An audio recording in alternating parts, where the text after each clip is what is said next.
Oh, hi. See? Not dead. Promise. Not dead. Welcome to another Today's Decay. I completely missed yesterday. It was a busy day, can I tell you?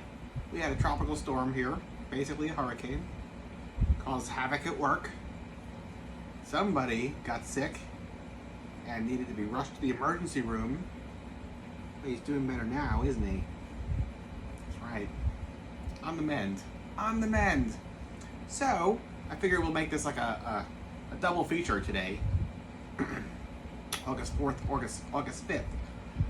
August 4th, as information, the birthday in 1863 of Gustav von Seifertits, a ridiculously named character actor from the teens and 20s and 30s. He was in the 1935 She. He was in 1925, I want to say, Sparrows with Mary Pickford. He was the evil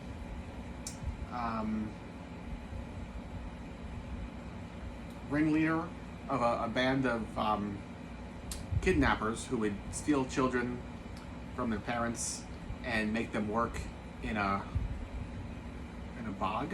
I don't know what you do in a swamp outside of New Orleans. All cuddly today, huh? Glad to hear it. What else? He played Professor Moriarty, I think opposite maybe John Barrymore in the early Sherlock Holmes movies. Anyway, also on this day, Louis Armstrong, 1901, Helen Kane, not this day, yesterday, August 4th. Louis Armstrong, 1901, Helen Kane, 1904, I want to say inspiration, but really the person that, the inspiration for Betty Boop, who then Max Fleischer said, no, you're not, and took her to court over it, but she was. Come on. Helen Kane. White Zombie, the Halpern Brothers 1932 production, or 32? Yeah, 32. Premiered on this day, 1932, starring Bela Lugosi, Madge Bellamy. Was David Manners in that? I think so. But I mean, it's Bela Lugosi's film, you know? His character's named Murder Legendre. He used to have some of his facial hair for a bit.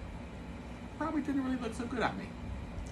But Bela owned it. Anyway, speaking of Betty Boop, on this day, 1933, the Betty Boop cartoon, The Old Man of the Mountain, premiered. That's the one with Cab Calloway in the beginning, where he's rotoscoped, and they're in a haunted mountain, and he turns into a ghost walrus or something like that at one point. Moving right along, Kendra Faylor, from the voluptuous horror of Karen Black, was born on this day in 1961. She just performed in Lower East Side last Thursday. I was working. I feel like this is always my story, but I really wish I could have gone. And in 1979, the film Rock and Roll High School premiered. Okay, moving right along to today, and it's only even today for the next half an hour, which is crazy. I'm sorry. Aw, look at this guy. He's all spent. He's on drugs. On this day in what are we now? August 5th. All right, August 5th. Guy Maupassant was born in 1850. Joseph Merrick, the Elephant Man, born on this day, 1862. Neil Armstrong, because I dig astronauts. Born on this day, 1930. 1938 on this day, this is super cool. There was the Los Angeles Regina Wilshire Theater first presented a triple feature of Dracula, Frankenstein, and Son of Kong, intended as just a 4-day run. They were just doing it on a whim. Basically, these movies didn't... Remember, you've got the first cycle of Golden Age horror stuff that starts with Dracula and ends with The Raven? Which is first, The Raven or Dracula's Daughter? We're 31 to 36-ish, let's say. Maybe 37, but I don't think so. You basically have a 2-year window where after The Raven, they decided communities were just up in arms that this content was too shocking, wasn't fit for children, wasn't fit for families. Yeah. Oh, thank you.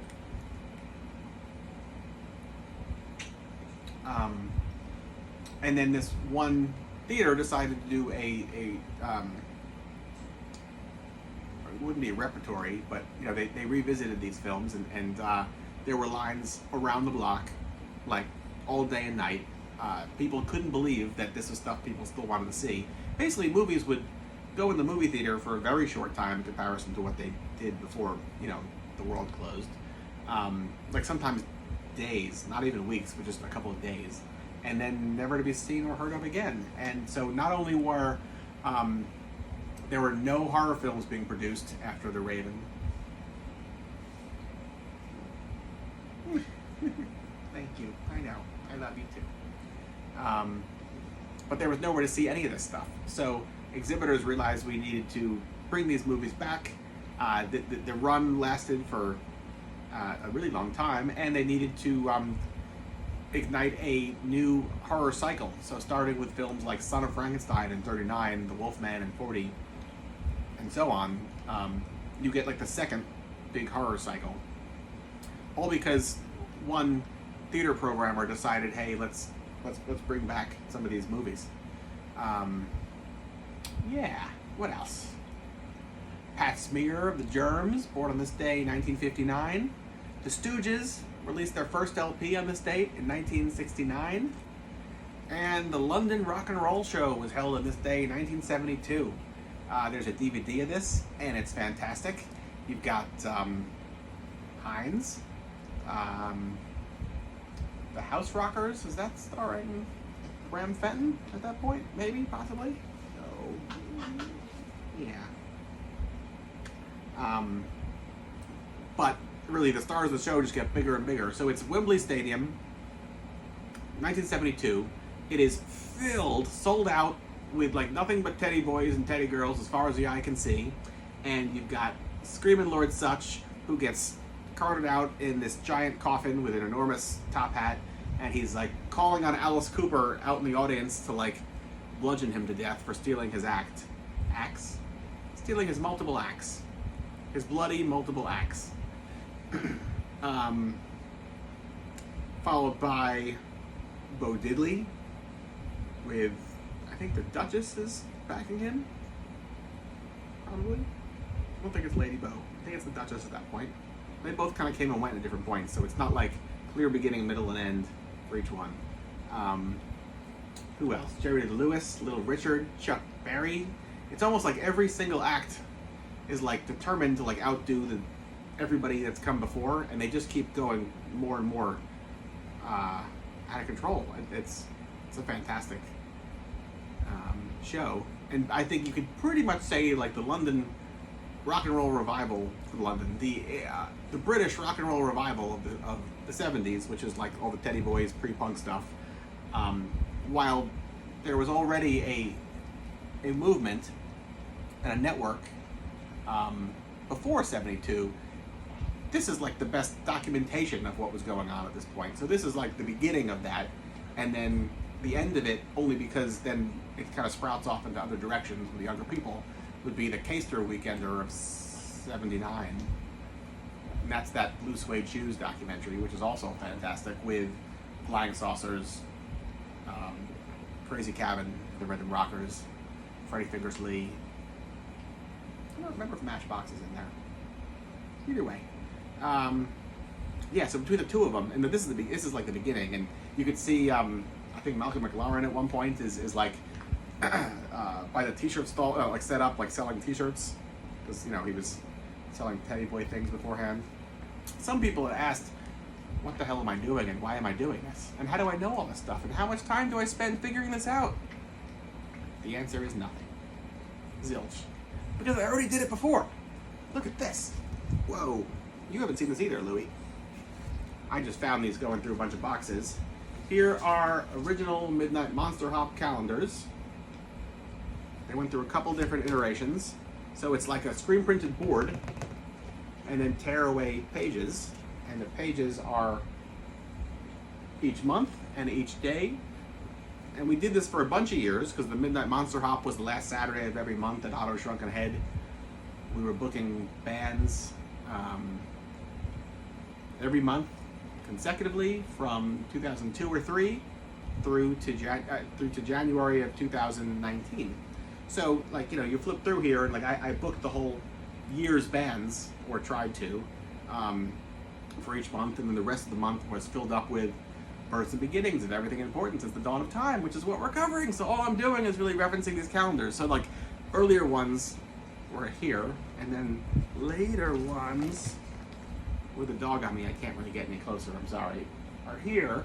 So if you notice, like, basically the text size got smaller because every year I'd add more stuff to it. I'd find something else, like, oh right, that happened on this day, or this artist was born on this day, or whatever. To the point that it's basically unreadable because it's way too small print.